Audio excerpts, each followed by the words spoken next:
Olá, pessoal. Boa tarde. É uma alegria muito grande estar aqui hoje com vocês para falarmos sobre um assunto que é tão importante, que é sobre saúde mental e prevenção ao suicídio. Então, eu sou psicóloga, sou neuropsicóloga, sou membro do MAP, já estou aqui na igreja já tem 12 anos. Tem muita gente que falou que não me conhece, mas já estou aqui já tem um tempinho. E o tema da nossa palestra hoje é A Vida Vale a Pena Ser Vivida. Então, hoje iniciamos o mês de setembro, né? E o mês de setembro tem essa campanha, que é do Setembro Amarelo, que é para falar, né, para conscientizar as pessoas sobre a importância de falarmos sobre prevenção do suicídio. E, embora esse tema ainda seja muito tabu, as pessoas têm receio de falar sobre esse tema, sobre morte, né? Geralmente, quando alguém fala, não necessariamente que quer morrer, mas às vezes fala, às vezes eu estou pensando em desistir de tudo, a minha vida já não está mais valendo a pena. As pessoas geralmente se sentem desconfortáveis com esse assunto, né? E começam a dizer, para com isso, que bobagem, imagina, né? Bola para frente. E, na verdade, aquela pessoa que está compartilhando essa informação muito provavelmente está passando por um sofrimento profundo. Então, esse girassol aqui é só para eu lembrar de falar para vocês que a gente pode falar sobre um tema complicado de forma leve. Esse é o meu objetivo aqui hoje. Então, falar é a melhor solução? Sim, falar é a melhor solução desde que seja de maneira adequada, né? Desde que seja de uma forma acolhedora, sem julgamentos. Aí sim, né, a gente consegue ajudar, primeiro, a reduzir o estigma sobre esse assunto, né? E também a gente incentiva as pessoas que estão passando por alguma dificuldade a procurar ajuda. Então, sim, é importante falar sobre suicídio. E, afinal de contas, né, então, o que é o suicídio? O suicídio é um ato intencional e deliberado de dar fim à própria vida. Trata-se de fenômeno complexo que envolve diversos fatores psicológicos, biológicos, sociais, culturais, econômicos.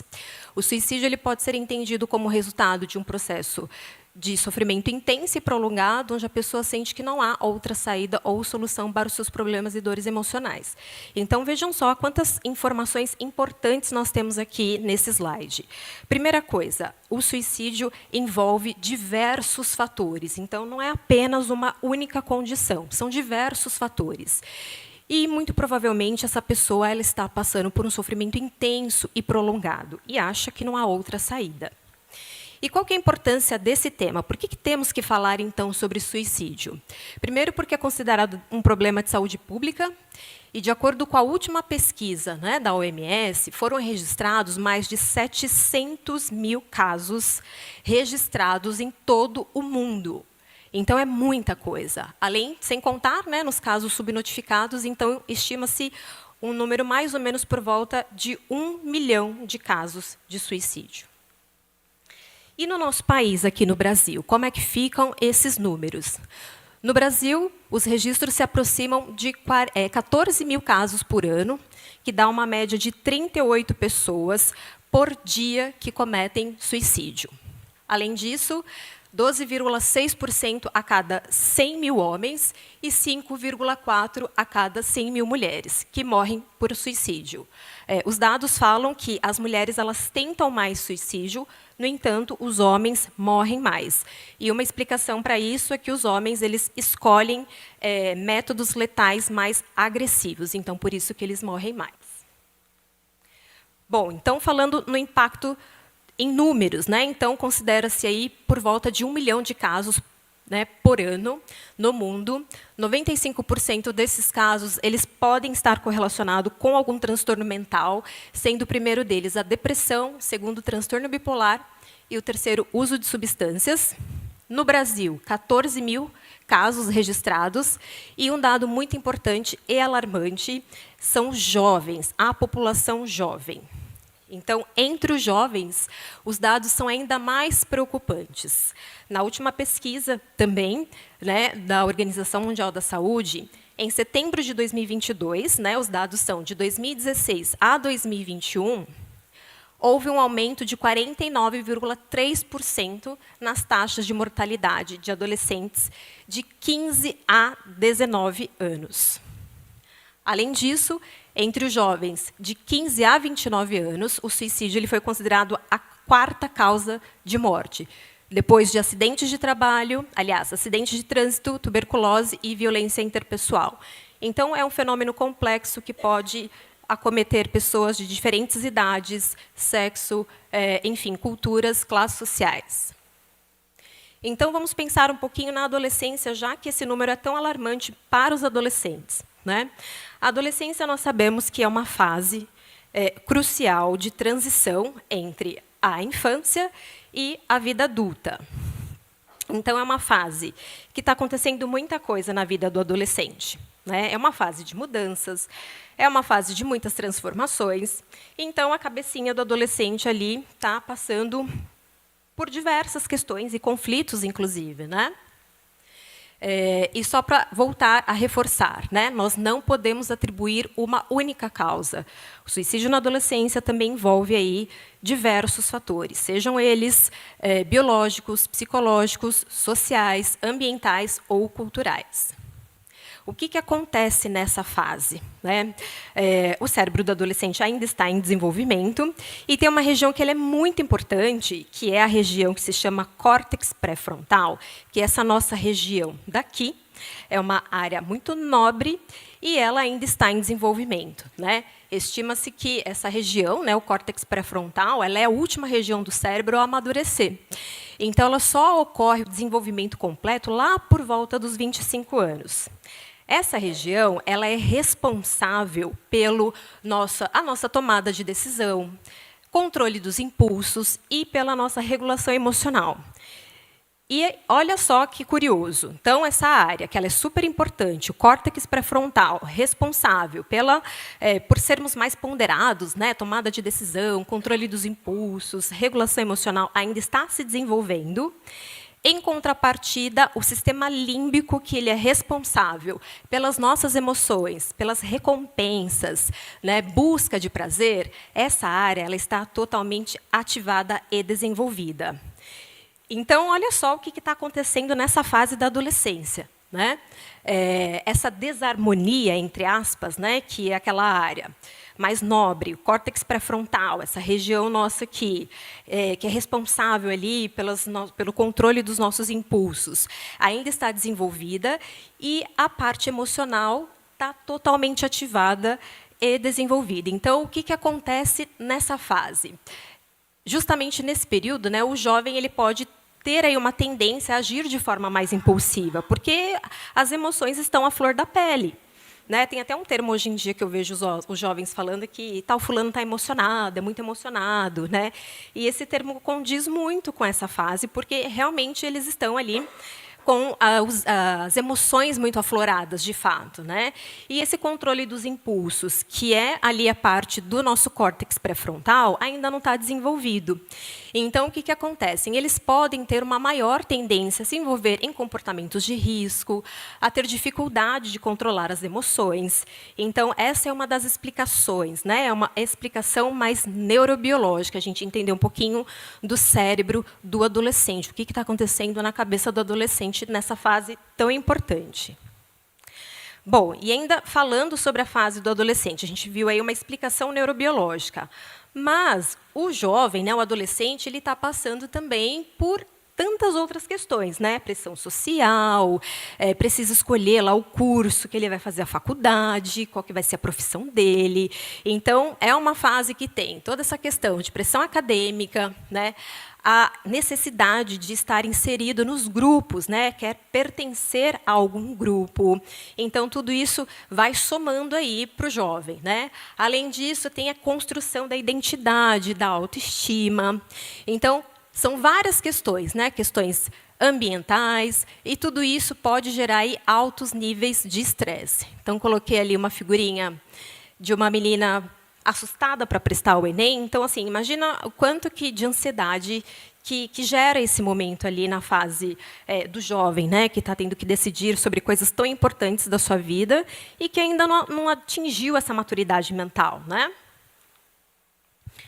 Bom, então vamos falar agora um pouquinho sobre os fatores de risco. Os fatores de riscos que envolvem não só a fase da adolescência, mas qualquer pessoa. Como nós vimos anteriormente, nos outros slides, são vários fatores de risco. O primeiro deles é sobre os transtornos mentais. Então, dentro dos transtornos mentais, a gente pode pensar na depressão como um fator de risco para pensamentos ou ideação suicida. Além disso, tem também o transtorno bipolar, esquizofrenia, transtorno de personalidade borderline e outros, né? Aqui eu só coloquei alguns, não significa que são só esses, né?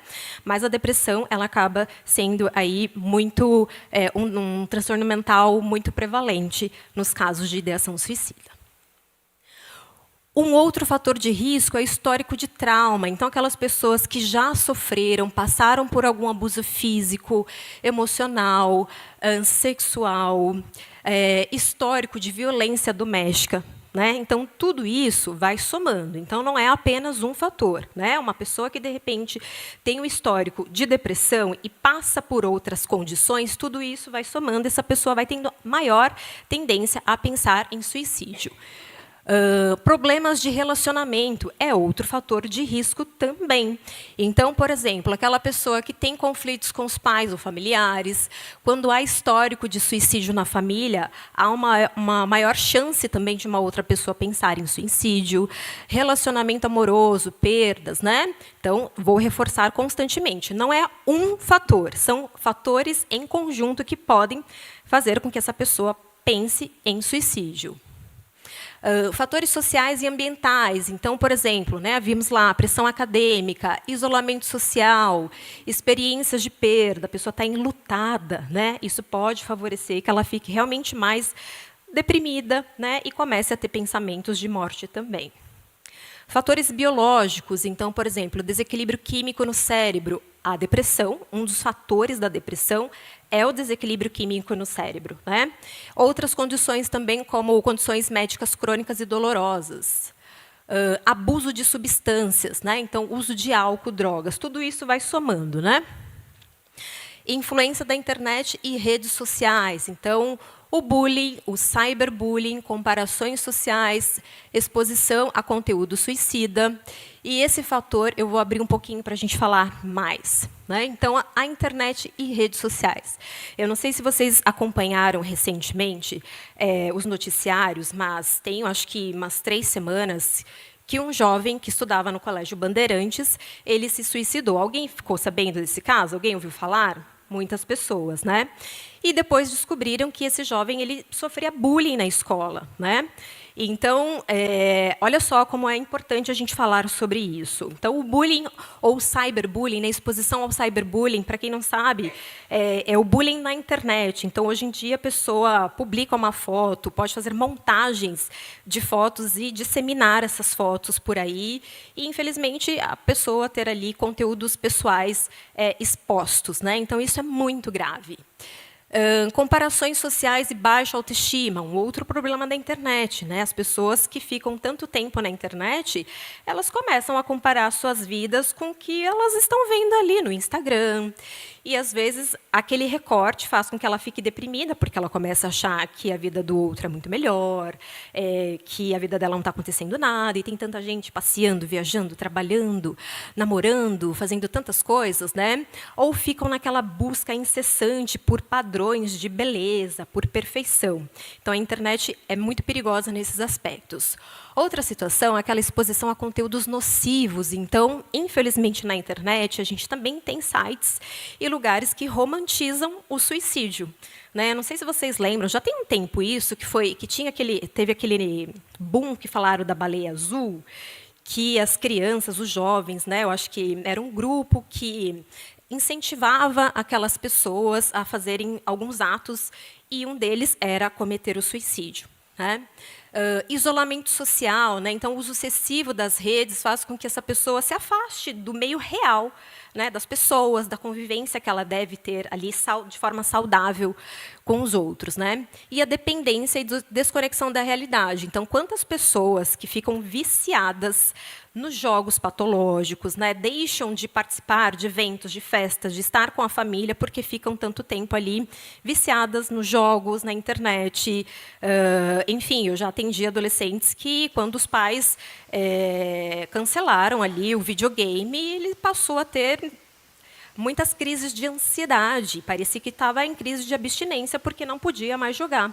E o quanto que os jogos, né, eles acabam fazendo com que aquela pessoa, de fato, tenha muita ansiedade mesmo, né? Então, tudo isso realmente é muito importante. Então, recapitulando, gente, as questões que envolvem, né, uma pessoa a pensar em suicídio, a causa é multifatorial. Então, questões biológicas, né, vimos aí situações ambientais, psicológicas, sociais e culturais. Então, um exemplo, para ficar bem reforçado aqui para nós, um exemplo seria assim, uma pessoa que já tem um quadro de depressão, e aí está sofrendo, sei lá, pressão acadêmica, pressão social, pode ser qualquer coisa. Mas, de repente, sei lá, um uso de substâncias. Então, assim, somando tudo isso, aí sim essa pessoa apresenta o maior risco de suicídio. Então, aqui é só uma combinação, uma continha, para a gente pensar como que acontece, né? Então, assim, não é só porque tem depressão, não é só porque acabou um relacionamento, não é só porque não conseguiu entrar na faculdade. A soma desses fatores é que fazem com que essa pessoa ela fique mais suscetível a pensar ou cometer suicídio.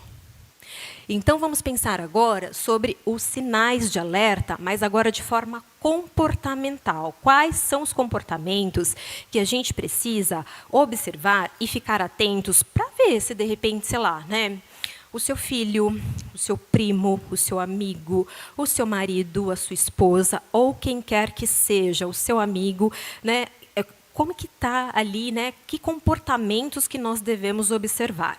Então, se você percebe, né, que aquela pessoa parece mais triste, ou ela está dizendo para você que ela está mais triste mesmo nos últimos tempos, está mais cabisbaixa, desanimada, esse já é um sinal de alerta para nós. É óbvio, né, que é normal a gente se sentir triste, vez ou outra, né, mas se essa tristeza, esse sentimento, ele é prolongado, né, já tem algumas semanas que essa pessoa está assim, então, de fato, é um sinal de alerta.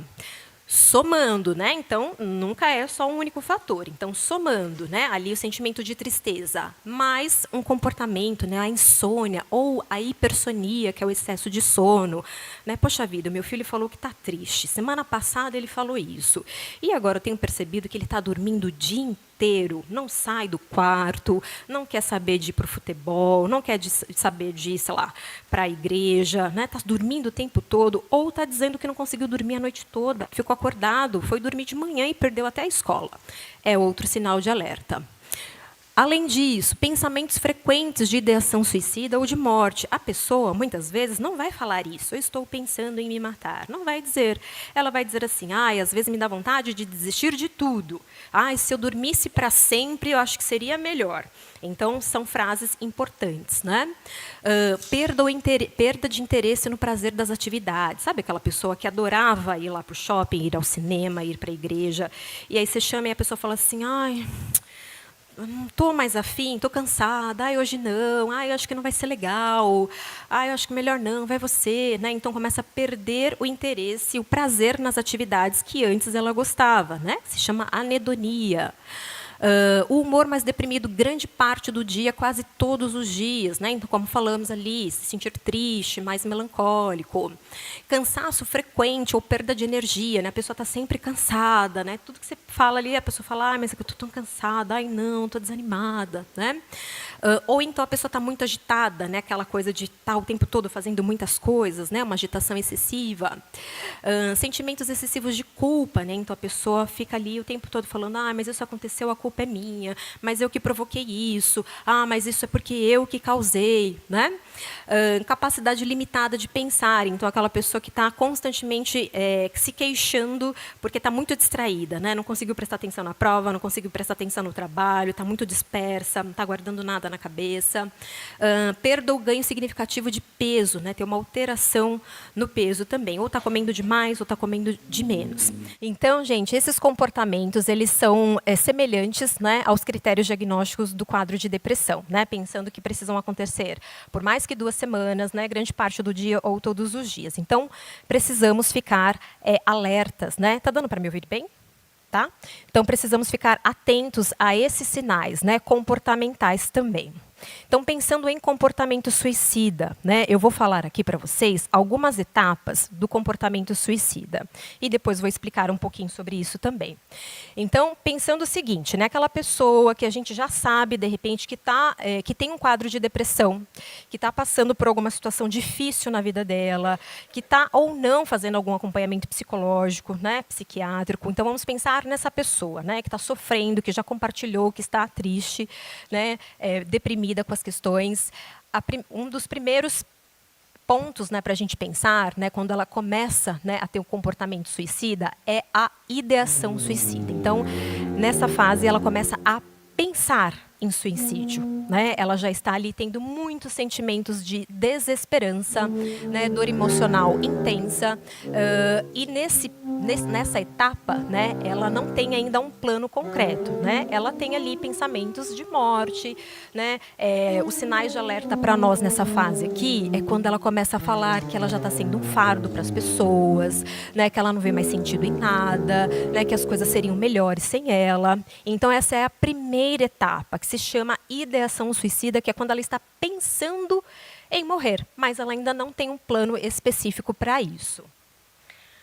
A segunda etapa é quando tem o planejamento. Então, essa ideação persistindo, a pessoa começa a ter um planejamento.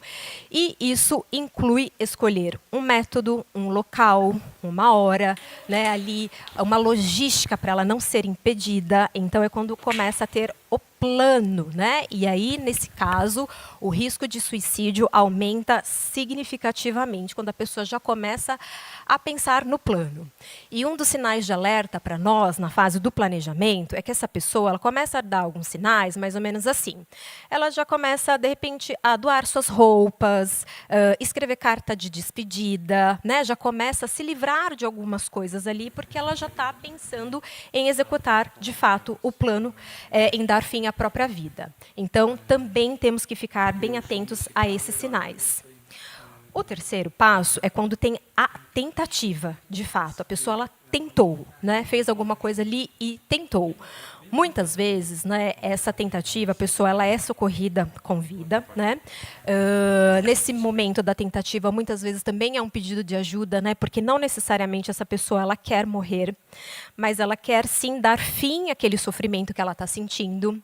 Então, neste momento, precisa de uma intervenção médica urgente. É claro que nas outras etapas a gente pensa e, né, gostaria muito que essa pessoa já tivesse em acompanhamento psicológico, psiquiátrico, mas nessa fase da tentativa, quando ela é resgatada com vida e ela passa por uma internação, né? Ela pode ficar até 15 dias internada, tem a parte da hospitalização. Então, nesse momento, muitas coisas precisam mudar, precisa ter um plano de ação urgente quando essa pessoa tentou ali o suicídio. E a última etapa é quando ocorre a execução, né? Quando a pessoa ela consegue ali, infelizmente, executar. Então, são essas 4 etapas, né? Não necessariamente acontece dessa forma, essa é a parte teórica, mas a gente sabe que na realidade, na prática do dia a dia, de repente a pessoa nem passa por todas essas etapas, às vezes ela tem um ato de impulsividade e aí ela tenta fazer alguma coisa. E, infelizmente, às vezes ela consegue na primeira tentativa. Então, gente, o que eu quero reforçar aqui é que nem sempre esses sinais eles são perceptíveis, né? Às vezes os olhos podem enganar, o sorriso pode mentir.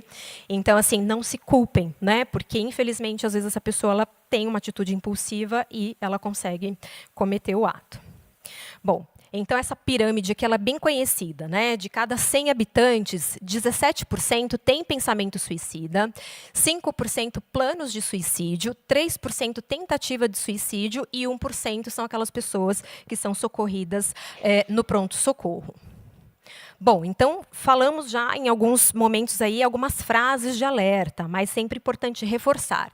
Então, às vezes a pessoa lá não vai falar, eu quero me matar, eu quero morrer. Às vezes ela vai dizer, eu tenho vontade de sumir, né? Sou inútil, não sirvo para nada, quero dormir para sempre, não quero acordar, minha vida não tem mais sentido, não tenho vontade de mais nada, quero desistir de tudo. Às vezes serão essas frases que essa pessoa, com tamanho sofrimento, né, vai dizer ali para você. Então, essas frases elas estão correlacionadas, né, com sentimentos de desesperança, desamparo, desespero. E, enfim, né, existem muitos mitos também, né, nessa situação. Né? Tem muita gente que pensa aí algumas coisas e vamos desvendar aí um pouquinho esses mitos. Mito 1. Pessoas que falam sobre suicídio não vão realmente tentar se matar. Vocês já ouviram pessoas falando assim, quem quer se matar, vai se matar mesmo. Não fica falando não, né? Poxa vida, a pessoa está falando, quem quer vai lá e faz. Né? Infelizmente, tem pessoas que pensam dessa forma. E isso é um mito. A verdade é que pessoas, né, que falam sobre isso, né, elas estão querendo buscar ajuda, elas querem compartilhar o sentimento dela. E se ela está falando isso para você, é porque ela confia em você. Então, não ignore esses sinais. Né? Mito 2. Quem tenta suicídio é covarde ou está apenas querendo chamar atenção. Esse é um outro grande mito. Né? Imagina só pensar que a pessoa está ali em tamanho sofrimento, ela está querendo chamar atenção ou que ela é covarde. Né? Na verdade, essa pessoa está tendo um sofrimento muito profundo. Né? Então, de fato, não é querer chamar atenção. Terceiro mito, perguntar a alguém se ela está pensando em suicídio pode incentivar essa ideia. Né? Tem gente que pensa isso. Se eu perguntar, se eu falar assim, mas você está pensando mesmo em fazer alguma coisa? Será que eu vou dar ideia para essa pessoa? Se eu perguntar para ela, mas me conta, né? Me fala, você já pensou alguma vez? Você pensou alguma coisa específica? Vou dar ideia para ela. E, na verdade, não. Né? Perguntar diretamente sobre o suicídio pode, na verdade, salvar vidas. Né? E, inclusive, vai ser um momento ali que você vai mostrar que você está disposto a ajudar essa pessoa, de repente vai ajudar essa pessoa a procurar ajuda profissional. Então, não tenham medo de perguntar abertamente, né? Me conta, você pensou em alguma coisa? Você pensa nisso todos os dias? Qual que é a frequência? Mas espera lá, você já contou isso para alguém? Pergunte sem medo. Mito 4. Se a pessoa está determinada a se suicidar, nada pode impedi-la. Esse é um grande mito, gente, porque a pessoa que pensa em suicídio, na verdade, ela tem sentimentos de ambivalência. Ela quer estar ali pensando em morrer e viver. Né? Então, ela está num momento de muita dor, muito sofrimento.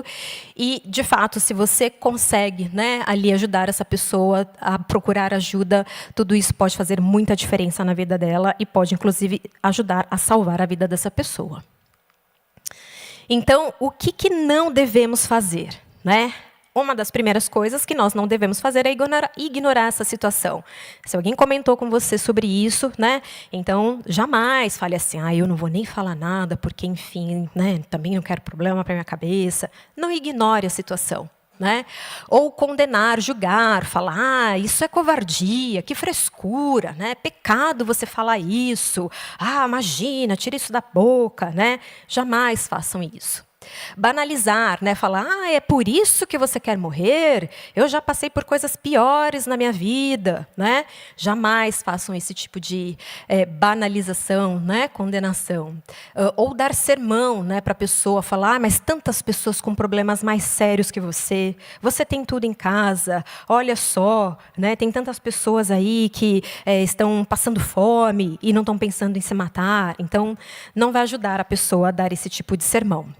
Ou dizer frases de incentivo, né? Assim, levanta a cabeça, bola para frente. Assim, gente, essa pessoa ela está doente, ela está com depressão, ela está pensando em dar fim à própria vida dela. Falar isso para ela certamente não irá ajudar. Né? Então, o que nós devemos fazer? Né? A gente viu ali o que nós não devemos fazer. Primeira coisa, né? Vimos lá no começo, escute a pessoa sem julgamentos, de forma empática, acolhedora. Mostre ali para aquela pessoa que você se importa com aquilo que ela está dizendo, né? Tenha empatia por aquilo que ela está dizendo. Incentive a busca de um profissional de saúde mental, psiquiatra e psicólogo. Gente, não é só psiquiatra e não é só o psicólogo, é o psiquiatra e o psicólogo. O psiquiatra, ele é um médico, ele vai ser responsável para prescrever a medicação para aquela pessoa, seja um antidepressivo, seja um estabilizador de humor, enfim. O psicólogo, ele vai ajudar essa pessoa a compreender as questões emocionais, comportamentais, então precisa ter essa dupla em ação, né? Psicólogo e o psiquiatra. Se ofereça para acompanhar essa pessoa, porque às vezes ela vai estar ali num quadro de depressão, assim, moderado, grave, e ela não vai ter a iniciativa para ir atrás de uma consulta. Então, se ofereça, fala assim, você quer que eu te ajude? Você quer que eu ligue lá? Você tem convênio? Vamos, eu vou lá com você, lá na UBS, vamos lá, a gente vai perguntar se tem psicólogo lá, a gente vai colocar teu nome na lista. Então, se ofereça, porque muitas vezes essa pessoa ela não vai ter forças para fazer isso sozinha. Outra coisa, se a pessoa parecer decidida a falar abertamente sobre os seus planos, né? Se você mora com essa pessoa, por exemplo, né? Precisa estar atenta a todos os sinais, mas se você não mora, você precisa incentivá-la a contar para alguém de sua família, né? Pergunte, você já conversou com seu pai sobre isso? Você já contou para sua mãe isso que você está me dizendo? Você já compartilhou com a sua psicóloga, com o seu médico, que você tem pensado em colocar a sua vida em risco, em fazer alguma coisa com a sua vida? Né? E se você mora com essa pessoa, é importante impedir que ela tenha acesso aos meios letais. Né? Isso acaba sendo um fator aí bem importante. Procure ajuda nos serviços de emergência ou outros serviços de rede de saúde, como o Centro de Atenção Psicossocial, CAPS. Depois a gente vai falar um pouquinho mais sobre onde procurar ajuda. E se a pessoa não quiser conversar com você, falar mais, né, comentou com você, mas não quer se aprofundar no assunto, né, mostre ali que você está disponível. Existem muitos serviços, muitos locais que oferecem ajuda especializada. Um deles é o Centro de Valorização da Vida, que é o CVV. Depois a gente também vai falar um pouquinho mais sobre isso. Mas permaneça em contato para saber, né, não é conversar uma vez e aí depois esquecer o que aquela pessoa te disse. Não, pergunte, e aí, você foi lá no psicólogo? Você procurou o psiquiatra? Essa semana, vamos lá, essa semana não vamos deixar de fazer isso. Enfim, demonstre que você se preocupa, né, com aquela pessoa e que você está interessado em ajudá-la. Então, alguns fatores aqui de proteção, né? As relações saudáveis é um fator de proteção. Um suporte familiar e social saudável é um fator de proteção, né? O acesso aos serviços de saúde mental, vimos aqui a importância de procurar um psicólogo e um psiquiatra. O psicólogo vai ajudar essa pessoa a ter habilidades de resolução de problemas, de enfrentamento. A espiritualidade, a gente vai ver daqui a pouco a importância, mas já sabemos que é um fator de proteção, né? O que nos dá sentido à vida, né? A restrição ao acesso aos métodos letais e apoio em momentos de crise. Então, essas aqui são as nossas estratégias de prevenção. Primeira coisa sempre vai ser conversar com essa pessoa. Né? Mostrar ali que você está aberta. Né? O assunto morte é difícil, mas se a gente não exercitar a nossa escuta para isso, como é que a gente vai ajudar essas pessoas que estão em sofrimento? Não é mesmo? Incentivar o tratamento profissional adequado, né? Então, vamos lá ao psicólogo, ao psiquiatra. Porque, assim, gente, nós psicólogos, às vezes, a gente recebe esses pacientes nos nossos consultórios, né? Paciente que já veio aí com histórico de ideação suicida, às vezes, naquele momento, né, em tratamento conosco, que comenta que tem pensado, né, em tirar a própria vida. Então, para nós é um momento muito delicado também. A gente se preocupa com os nossos pacientes, né? Nós somos profissionais da área da saúde, nós somos a favor da vida, né? Então, o psicólogo, ele vai ser aquela pessoa que vai ajudar essa pessoa a pensar por que chegou nesse limite? Né? Que sofrimento é esse que essa pessoa está tendo que fez com que ela pensasse em tirar a própria vida? Por que chegou nessa situação? Né? Quais são as condições ali que ela está vivendo que fez com que ela chegasse nesse nível?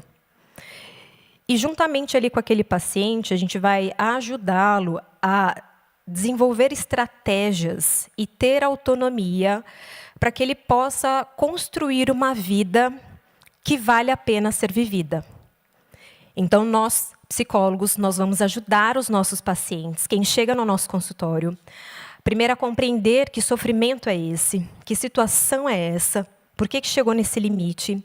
E a gente vai ajudar essa pessoa a desenvolver essas estratégias, a criar habilidades, né, de resolução de problemas, né, e, enfim, né, para que essa pessoa ela mesma possa construir uma vida que vale a pena ser vivida. E essa mesma pessoa, ela mesma vai salvar a própria vida dela, porque ela vai ter ali as ferramentas necessárias para superar também essa situação. Né? Então, por isso que o acompanhamento psicológico é de extrema importância, né? Assim como o psiquiátrico. Proteja essa pessoa, né? Então não deixe sozinha, se assegure que ela não terá contato com meios que possam tirar sua própria vida. A rede de apoio é extremamente importante, então ali fortalecer, né, as redes de apoio, seja familiar, profissional, espiritual, a igreja precisa estar junto, né, acompanhando essas pessoas, ambiente social, acompanhe, né, fique em contato para acompanhar essa pessoa e saber o que ela está fazendo. Bom, e aí agora a gente vai para uma outra etapa, que é falar um pouquinho sobre a espiritualidade. A espiritualidade pode influenciar a saúde mental? O que vocês acham? Sim, com toda certeza, né? Eu trouxe um artigo aqui, depois quem quiser esse artigo eu posso passar, mas é um artigo que fala sobre a influência da espiritualidade na saúde mental de jovens e adultos. É uma revisão sistemática, ela é bem recente, ela é de 2023. Nesse artigo, né, vai falar que os artigos analisados, né, apresentam a espiritualidade como um fator de proteção na saúde mental, sendo considerada como um aspecto importante para a manutenção da qualidade de vida, assim como estabelece relação de equilíbrio e influencia de forma positiva a saúde mental diante de situações adversas. Então, além de ser considerada, né, a espiritualidade como um fator de proteção, também é um fator de prevenção, né? No desenvolvimento de quadros de ansiedade, de depressão, tentativas de suicídio, devido ao sentimento de esperança, alívio, integralidade, satisfação com a vida e pertencimento a um grupo social. Então, vejam que importante é ter a espiritualidade, como pode influenciar e prevenir de grandes situações, né? Então, portanto, compreende-se que a espiritualidade promove qualidade de vida, auxilia na saúde mental, é um recurso de enfrentamento em momentos de estresse, crise, diminuindo a probabilidade de comportamentos de risco à saúde. Então, de fato, é muito importante. Bom, e afinal de contas, o que a Bíblia diz sobre isso, sobre todas essas questões aí que nós estamos conversando? Bom, gente, a Bíblia não trata diretamente do suicídio, né? Entretanto, oferece princípios de valor à vida, encorajamento em meio ao sofrimento e esperança em Deus. Então, embora na Bíblia não tenha nada específico sobre isso, a Bíblia, desde Gênesis a Apocalipse, tem mensagens e mensagens sobre valorizarmos a nossa vida, sobre termos aí enfrentamento, confiar em Deus. E eu trouxe alguns versículos aqui para a gente poder meditar e refletir juntos, né? São só alguns, porque, enfim, poderia ficar aqui a tarde toda falando sobre isso, mas em Gênesis 1:27, né, diz que criou Deus o homem à sua imagem, a imagem de Deus o criou. Homem e mulher os criou. Então, a gente precisa compreender e refletir e acreditar que a vida é um dom de Deus, né? Fomos criados à imagem e semelhança de Deus e a nossa vida ela precisa ser, sim, preservada. Em Êxodo 20:13, não matarás. Então, a proibição aí de tirar a própria vida ou vida de outra pessoa, isso seria uma quebra de mandamento, né? A nossa vida, de fato, é sagrada. Ainda sobre santidade da vida, em 1 Coríntios 6:19 e 20. Acaso não sabem que o corpo de vocês é santuário do Espírito Santo que habita em vocês? Que lhes foi dado por Deus e que vocês não são de si mesmos? Vocês foram comprados por um alto preço. Portanto, glorifiquem a Deus com o corpo de vocês. Então, olha só, nosso corpo é templo do Espírito Santo e deveremos honrar, né? Mateus 11:28-30. Vinde a mim todos que estáis cansados e oprimidos, e eu vos aliviarei. Tomai sobre vós o meu jugo e aprendei de mim, porque sou manso e humilde de coração. Encontrarei descanso para vossas almas, porque o meu jugo é suave e o meu fardo é leve. Então, todos aqueles que estão sobrecarregados encontram aí consolo em Deus. Em Filipenses 4, 6, 7, não andeis ansiosos por coisa alguma, antes em tudo sejam os vossos pedidos conhecidos diante de Deus, pela oração e súplica, com ações de graça, e a paz de Deus, que excede todo entendimento, guardará os vossos corações e as vossas mentes em Cristo Jesus. Então, olha só, né? Quantos versículos que nos encorajam a buscar a Deus, né? Entreguemos aí as nossas ansiedades. Em João 16, 33, tenho-vos dito isto, para que em mim tenhas paz, no mundo tereis aflições, mas tem de bom ânimo, eu venci o mundo, né? Então, encorajamento, né? Esperança. Isaías 41:10, não temas, porque eu sou contigo, não te assombres, porque eu sou o teu Deus. Eu te fortaleço, eu te ajudo e te sustento com a destra da minha justiça. Então, olha só, Deus nos fortalece em todos os momentos. Tiago 5, 13, 15, está alguém entre vós aflito? Ore. Está alguém contente? Cante louvores. Está alguém entre vós doente? Chame os presbíteros da igreja. Orem sobre ele, ungindo com azeite em nome do Senhor. E a oração da fé salvará o doente, o Senhor o levantará. E se houver cometido pecado, serão perdoados. Então, esse versículo aqui eu achei muito importante porque convoca a igreja a estar junto, né? Então, olha só, né? Chame os presbíteros da igreja e orem sobre ele. Provérbios, né, 3, 5, 6, confia no Senhor de todo o teu coração e não te estribes no teu próprio entendimento. Reconhece-o em todos os teus caminhos e ele endireitará as suas veredas. Salmos 46, Deus é o nosso refúgio e fortaleza, é o socorro bem presente na angústia, né, é bem presente. E Josué 1:9, não fui eu que ordenei a você? Seja forte, corajoso, não se apavore nem desanime, pois o Senhor, o seu Deus, estará com você por onde você andar. Então, como eu falei para vocês, gente, eu poderia ficar aqui a tarde toda, enfim, o ano inteiro, a gente poderia colocar tantos outros versículos para falar da palavra do Senhor. E o que a gente precisa compreender aqui é que essas e tantas outras são as promessas de Deus para a nossa vida, de que Ele é um Pai amoroso, que Ele se compadece das nossas dores. Jesus sofreu as nossas dores, né? Ele sabe das nossas angústias, então temos que confiar também no Senhor e entregar a Ele todas as nossas angústias, as nossas ansiedades e confiar que Ele é um Pai presente, né? Que está do nosso lado, né? E que a gente possa transformar aí, né? Entregar todas essas emoções e transformar esses sentimentos de ansiedade, de tristeza, em fé, em confiança, né? E ter aí a plena certeza de que Deus está conosco todos os dias, porque Ele disse isso, né? Que estaria conosco todos os dias até a consumação dos séculos. Então, quero falar para vocês o seguinte, não é pecado se sentir angustiado. O crente ele vai ter depressão também.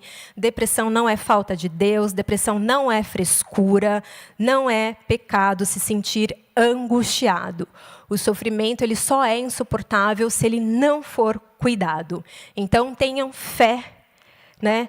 Entregue, sim, todas as angústias para o nosso Senhor, nosso Deus, mas procure ajuda profissional. Isso é extremamente importante.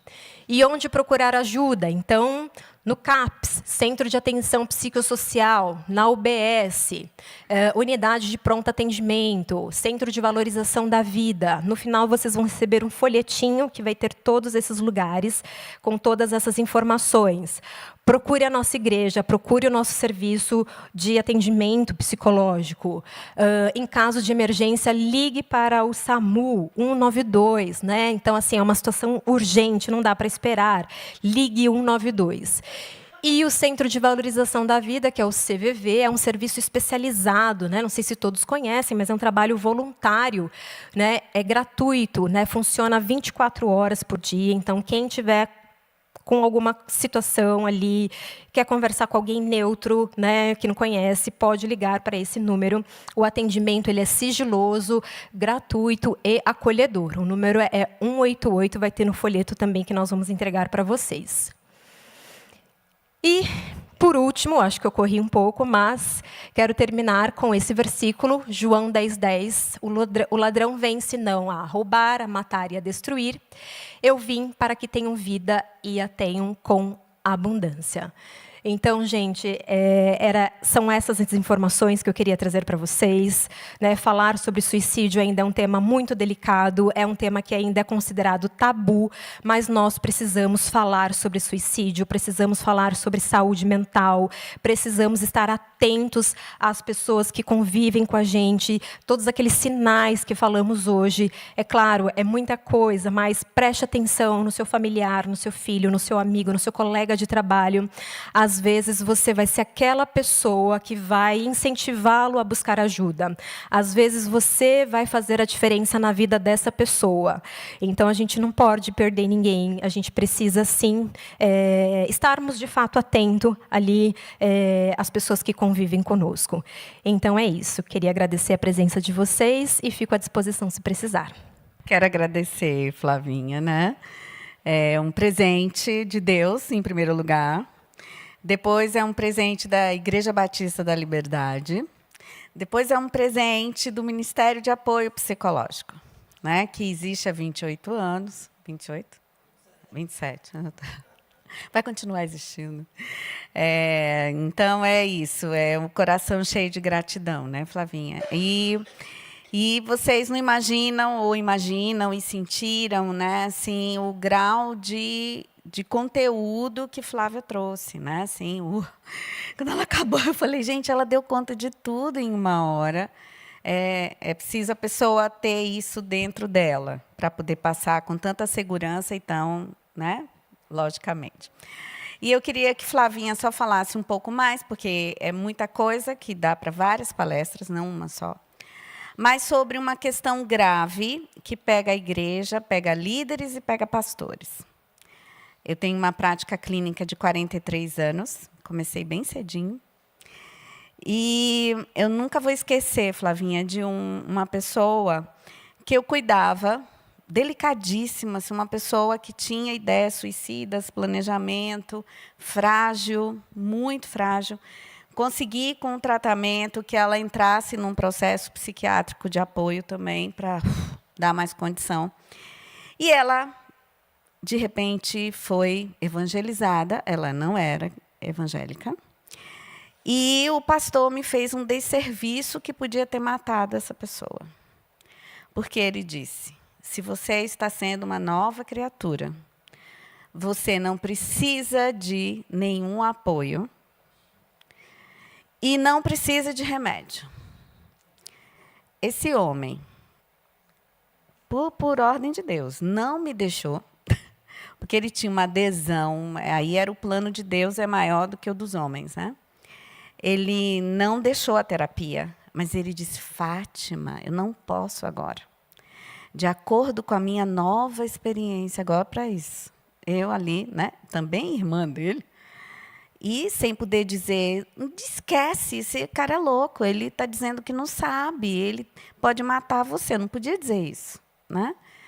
E o que eu fiz foi assim, continuar cuidando dele, continuar orando, falando, o Senhor um dia mostra. Bom, e esse dia chegou, né, Flavinha, assim, ele foi para a varanda, ele tinha muito dinheiro, ele foi para a varanda do apartamento dele para se jogar, porque ele não podia ficar sem remédio. E já estava passando de 1 ano, a tal da instrução pastoral. E ele aí passou a noite toda orando, orando. Quando ele viu o dia nascer, ele ouviu a voz de Deus dizendo, volte a tomar o seu remédio. E aí ele, na terapia, me diz que, assim, agora eu entendi. Mas, gente, foi muito pouco. Então, por muito pouco que isso não foi a cabo.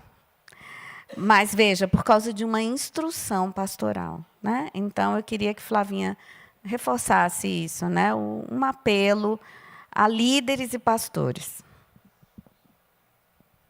Com certeza, isso que a Fátima está falando é muito importante. E eu penso que não só os líderes e pastores, né, mas, às vezes, qualquer pessoa que banaliza. Assim como eu falei, a gente não pode banalizar, né, e falar que isso é bobagem, que deixa disso, né, que é pecado, que é frescura. Então, assim, eu acho que hoje dá para todo mundo sair daqui com essa consciência, pelo menos nós que estamos aqui, né, de que é uma situação muito séria e que nós precisamos, sim, reforçar que essa pessoa precisa de ajuda profissional.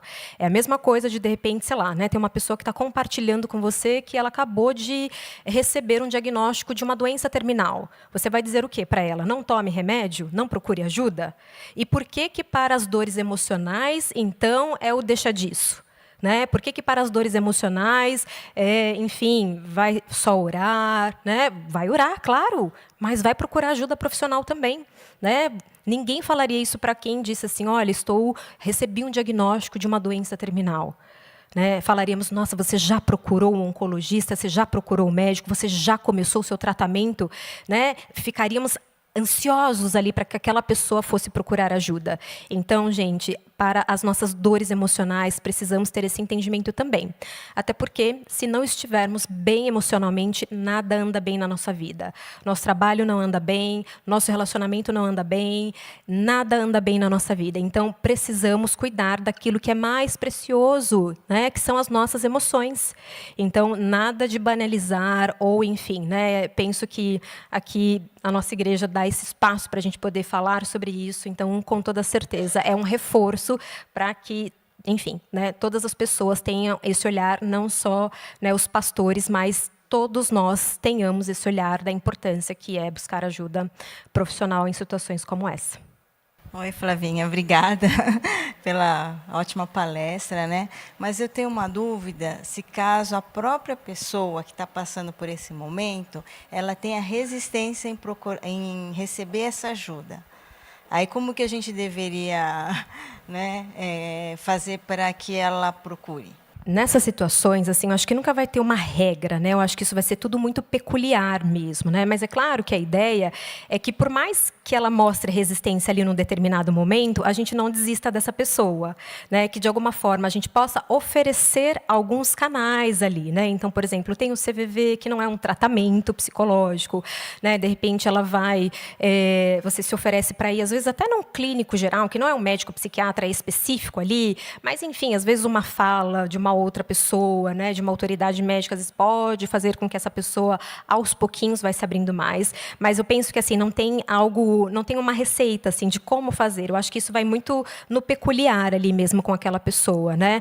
Mas o que a gente pode reforçar é não desista dessa pessoa que tem resistência, né? Continue ali com ela, se mostrando que você se importa, né? Dizendo que você está ao lado dela para que, enfim, se ela se sentir segura, você indo com ela, você ajudando, você agendando, você marcando essa consulta, você estará lá ao lado dela para poder auxiliá-la da forma que for possível. Então, embora não tenha essa receita, eu acho que a gente pode partir dessa premissa de não desistir dessa pessoa e continuar, mesmo em oração, pela vida dela e se oferecer a buscar ajuda no momento que ela se sentir ali mais aberta para isso. Aqui eu trouxe as referências, né, de todo o material que eu utilizei, fora os sites oficiais do Setembro Amarelo. Então, tem aí muita coisa na internet. E, é claro, se vocês precisarem também de algum material, de qualquer informação que não tiver aqui ou quiser conversar, eu me coloco à disposição de vocês também. Tá? Aqui tem a minha rede social, quem quiser me adicionar, quem quiser entrar em contato comigo, ou com o MAP, nós estamos abertos para isso também. No final da palestra, agora, vocês vão receber um folheto com algumas informações, com muitas coisas que nós conversamos aqui. Muito obrigada. Ah, você tem pergunta? Pode falar. Do cuidador, você diz o psicólogo? Ah, certo, né? Como eu falei, né, a gente recebe essas pessoas, né? E para nós também é um momento muito delicado, porque reforço, né? Somos profissionais da área da saúde, somos a favor da saúde, mas nós também ficamos preocupados e também ficamos com medo, né? Essa é a grande questão. O psicólogo, ele também fica com medo, ele também fica com receio, e o psicólogo também precisa fazer terapia, né? Precisa também procurar ajuda profissional, e, enfim, porque nós estamos ali, gente, e nós não somos detentores do saber e não somos figuras de que iremos também salvar essa pessoa. A gente não pode ter esse olhar de que nós vamos salvar essa pessoa.